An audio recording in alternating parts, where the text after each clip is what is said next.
नमस्कार। तो कैसे हैं आप सभी? उम्मीद करते हैं आप बहुत ही अच्छे होंगे। आज के इस क्लास में हम class 10th chemistry chapter number 1 जिसका नाम है रासायनिक अभिक्रिया एवं समीकरण, इस चैप्टर के काफी महत्वपूर्ण टॉपिक को देखेंगे जो क्लास 10th बोर्ड परीक्षा के लिए बहुत ही आवश्यक है। तो चलिए शुरू करते हैं। देखिए, सबसे पहले हम लोग कौन कौन से टॉपिक को कवर करेंगे यहाँ पर, उसको हम यहाँ पर लिख लिए हैं। सबसे पहला टॉपिक जो देखा जाएगा, रासायनिक अभिक्रिया किसे कहते हैं, फिर अभिकारक किसे कहते हैं, प्रतिफल किसे कहते हैं, रासायनिक अभिक्रियाओं की क्या विशेषता है और रासायनिक समीकरण किसे कहते हैं। उसके बाद हम देखेंगे कि रासायनिक समीकरण को लिखने का नियम क्या होता है, कैसे उसको लिखा जाता है। फिर इसके बाद देखेंगे रासायनिक समीकरण का कितने प्रकार है, और उसके बाद हम फिर समझेंगे कि संतुलित रासायनिक समीकरण और असंतुलित रासायनिक समीकरण क्या है।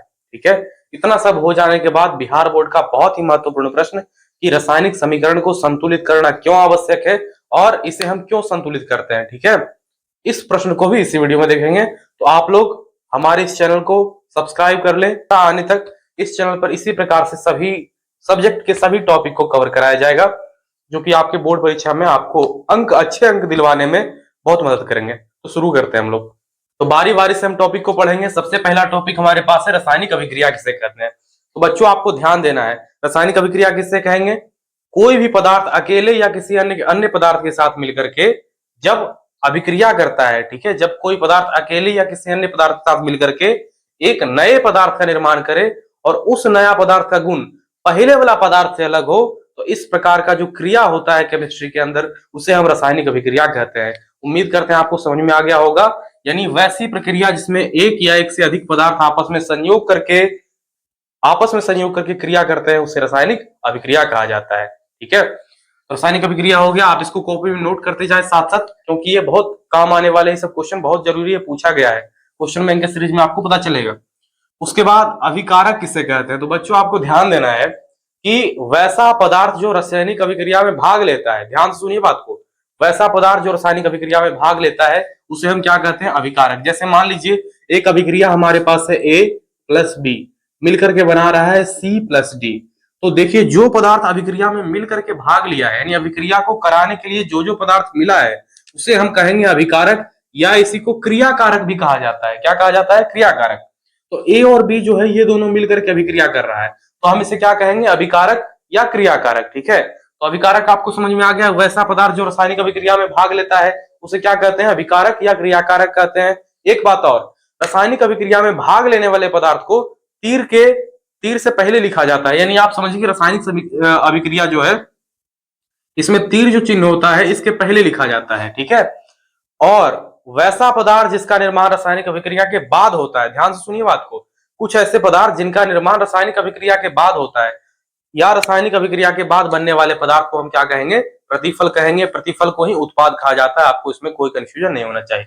तो आपको ये समझ में आ गया रासायनिक अभिक्रिया किसे कहते हैं, अभिकारक किसे कहते हैं और प्रतिफल किसे कहते हैं। ठीक है, अगर यहां तक आपको समझ में आ गया हो, इस वीडियो से थोड़ी सी भी आपको मदद मिली हो, तो कृपया नीचे कमेंट करके बताएं, ताकि कमेंट बॉक्स में आपका कमेंट देखने के बाद हमें ये पता चलेगा कि आपको ये वीडियो कैसा लगा है। ठीक है, अब आगे बढ़ते हैं रासायनिक अभिक्रियाओं की विशेषता। तो रासायनिक अभिक्रिया की क्या विशेषता है, मतलब रासायनिक अभिक्रिया जब होता है तो वहां पर क्या क्या घटना देखने के लिए मिलता है। ठीक है, तो रासायनिक अभिक्रिया के दौरान विभिन्न घटना देखने के लिए मिलता है। जैसे सबसे पहला घटना आपको याद रखना है, ताप में परिवर्तन।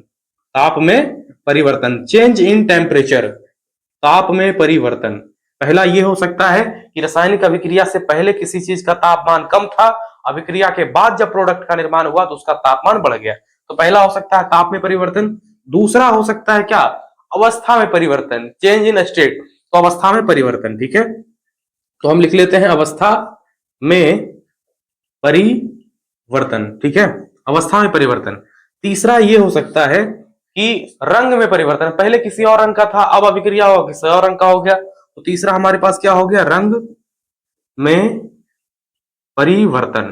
ठीक है, चौथा क्या हो गया, अब मान लीजिए अभिक्रिया किसी चीज का हुआ, उसके बाद जब अभिक्रिया संपन्न हुआ, जो प्रोडक्ट बना उसमें जो उत्पाद है, उत्पाद के रूप में गैसीय उत्पाद बना। ठीक है, यानी गैस का निकलना भी हो सकता है। तो आप ऐसा समझिए कि जब रासायनिक अभिक्रिया होगा तो उस समय गैस भी निकल सकता है। ठीक है, तो हम यहां लिखेंगे गैस की उत्पत्ति या रासायनिक अभिक्रिया के दौरान गैस का बनना, गैस का बनना, फॉर्मेशन ऑफ गैस। ठीक है। ये सारा काम कब हो सकता है, जब रासायनिक अभिक्रिया हो रही हो। इसके साथ साथ और क्या हो सकता है, जैसा कि आप देखे होंगे साबुन वगैरह का जब झाग बनता है, जब कपड़ा हम लोग धोते हैं तो उसमें झाग बनता है, तो रासायनिक अभिक्रिया के दौरान झाग बनना ये क्या कहलाता है, अवक्षेप कहलाता है। ठीक है, जो झाग होता है भाई साहब उसको हम लोग अवक्षेप कहते हैं। इस रासायनिक अभिक्रिया के दौरान अवक्षेप भी बन सकता है। ठीक है, तो यानी अवक्षेप का बनना।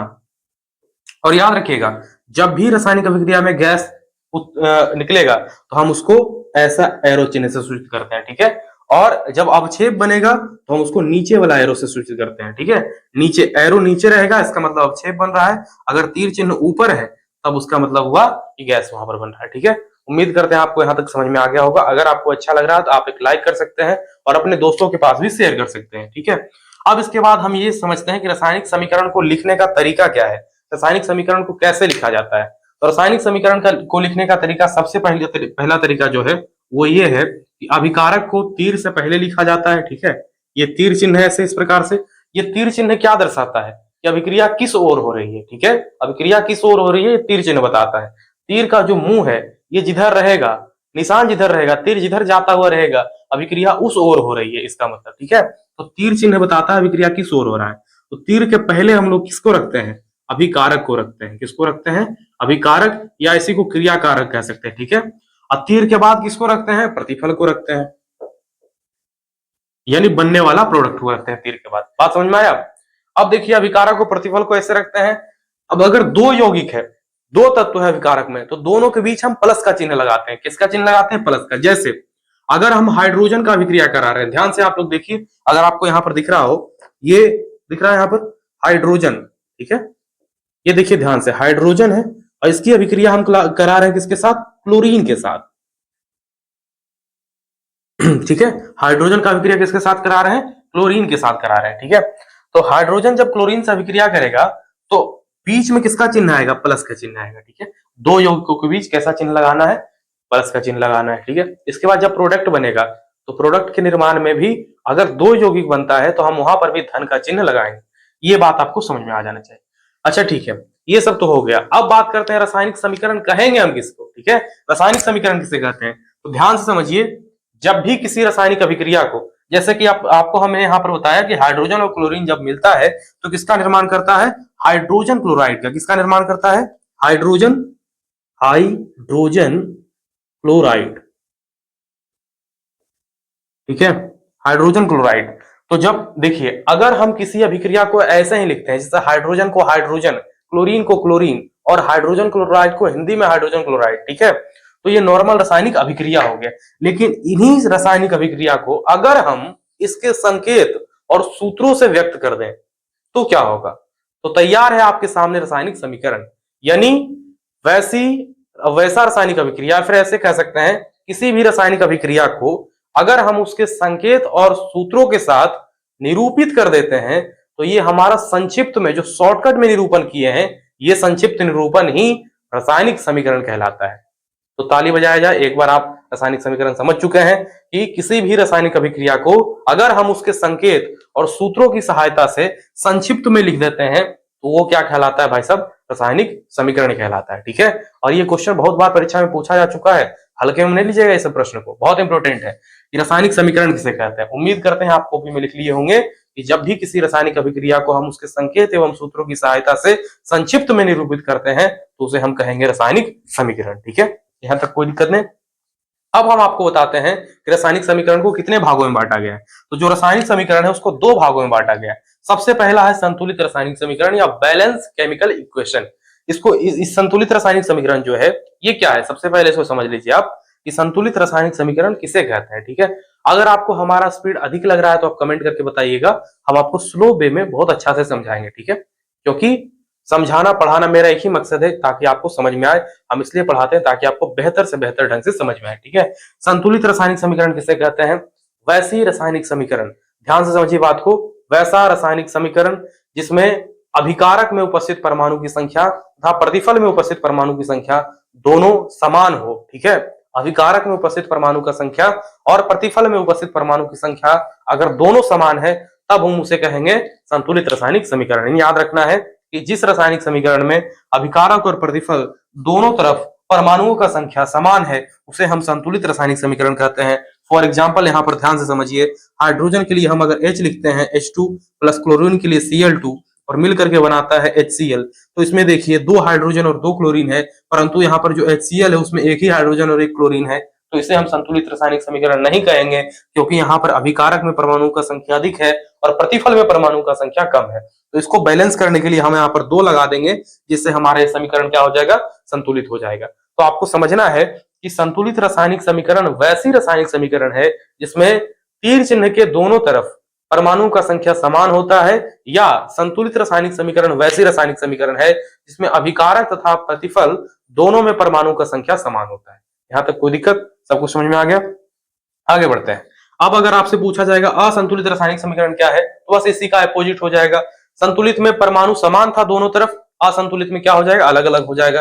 यानी वैसे रासायनिक समीकरण जिसमें तीर चिन्ह के दोनों तरफ परमाणु का संख्या समान नहीं हो, अलग अलग हो, भिन्न हो, उसे कहते हैं अनबैलेंस केमिकल इक्वेशन या असंतुलित रासायनिक समीकरण। उम्मीद करते हैं आपको ये बात बिल्कुल अच्छे तरीके से समझ में आ गया होगा। ठीक है, अब रासायनिक समीकरण को संतुलित करना क्यों आवश्यक है? सबसे महत्वपूर्ण क्वेश्चन परीक्षा में पूछा जाता है कि संतुलित रासायनिक समीकरण क्या है और रासायनिक समीकरण को संतुलित करना क्यों आवश्यक है। तो आपको लिखना है कि डाल्टन के द्रव्यमान संरक्षण के नियम के अनुसार, डाल्टन के द्रव्यमान संरक्षण के नियम के अनुसार अभिक्रिया से पहले पदार्थ का द्रव्यमान और अभिक्रिया के बाद पदार्थ का द्रव्यमान दोनों बराबर रहता है। इस नियम को सत्य करने के लिए, इस नियम को ट्रू करने के लिए हम लोग क्या करते हैं, रासायनिक समीकरण को संतुलित करते हैं। यानी शॉर्ट में आपको हम बताएं तो आपको ये लिखना है कि द्रव्यमान संरक्षण के नियम के पालन हेतु हमें रासायनिक समीकरण को संतुलित करना आवश्यक होता है।